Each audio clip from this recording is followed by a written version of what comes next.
پرانے زمانے کی بات ہے، ایک ملک پر سخت گیر بادشاہ حکومت کرتا تھا۔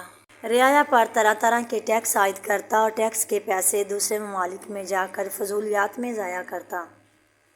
بادشاہ کی رعایا دیکھی دیکھا وہاں کے تاجروں نے بھی عوام پر ظلم شروع کر دیا۔ بادشاہ کو اس سے کوئی غرض نہیں تھی ملک میں کیا ہو رہا ہے، عوام کس حال میں ہے۔ بادشاہ جب رعایا پر ٹیکس لگا کر تھک گیا تو عوام نے ٹیکس کے خلاف احتجاج شروع کر دیا۔ بادشاہ نے اس کا حل یہ نکالا، ایک بڑے ملک میں سود پر قرضہ لیا جو آمدنی سے زیادہ تھا۔ ملک قرض اور سود کی دلدل میں پھنستا گیا۔ اتنے میں بادشاہ کا انتقال ہو گیا۔ بادشاہ کے انتقال کے بعد اس کا بیٹا بادشاہ بنا جو نیک صالح اور ایماندار تھا۔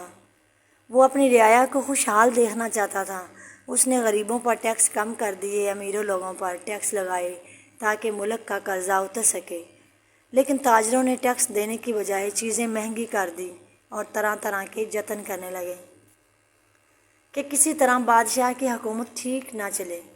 جب بادشاہ کو یہ خبر ہوئی کہ تاجر عوام سے چیزوں کی زیادہ قیمت وصول کر رہے ہیں اور وہ مہنگائی میں اضافہ ہو رہا ہے تو بادشاہ کے ذہن میں ایک ترکیب آئی۔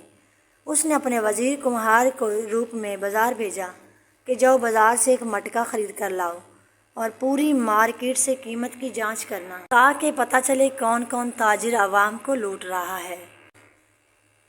وزیر ایک دکان پر گیا، مٹکے کی قیمت معلوم کی، دکاندار نے 4 روپے بتائے۔ دوسری دکان پر معلوم کیا، اس نے 5 روپے بتائے۔ غرض سب دکانداروں نے مہنگائی کے لیے بادشاہ کو ذمہ دار ٹھہرایا اور خود کو لاچار ظاہر کیا۔ ساری باتیں وزیر نے بادشاہ کو بتا دی۔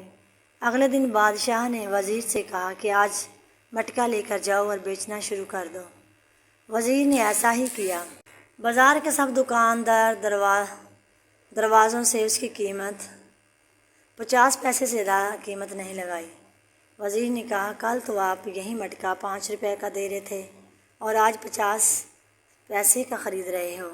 وزیر نے سب واقعات بادشاہ کو بتا دیے۔ بادشاہ نے ان تاجروں کو سخت سزا دی جو عوام کا خون چوس رہے تھے۔ چند تاجروں کو سزا دی تو باقی سب تاجر راہ راست پر آ گئے۔ اس طرح تاجروں نے ٹیکس بھی دینا شروع کر دیا اور جس طرح سے ملک کا قرضہ بھی اتارا گیا، ہر چیز سستی ہو گئی، ملک خوشحال ہو گیا اور عوام نیک اور بادشاہ کو دعائیں دے رہی تھی۔